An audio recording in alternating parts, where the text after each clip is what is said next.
Ms. Robertson, Council District 13.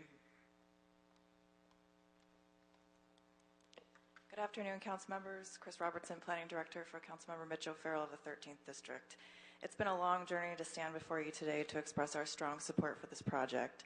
Since construction halted, the site has been a major eyesore and a constant reminder to the community of the bureaucracy and challenge of doing business in the city. Our office receives dozens of phone calls and emails every month from constituents who support Target and can't wait for it to open. It is critical to the councilmen and the community who overwhelmingly support this project that we approve this request and move Target forward as quickly as possible. We need to see this building back under construction, and we need to see it quickly.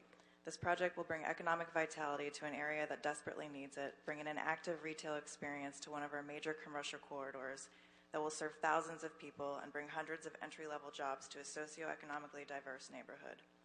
As you may know, there's been an extensive conversation around the issue of child care and Target's plans to meet the child care requirement outlined in the SNAP. While we greatly respect the intent of the Commission's action, it left too many questions unanswered and too many details to be sorted out.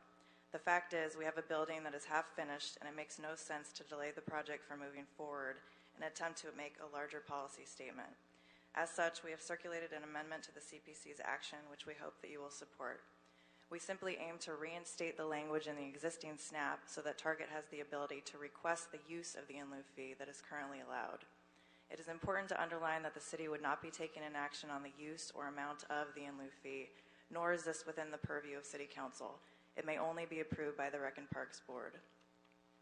While SNAP allows for an in-lieu fee procedure and requires Rec and Parks to make final determination, it provides little to no guidance on how Rec and Parks is to calculate or determine the in-lieu fee.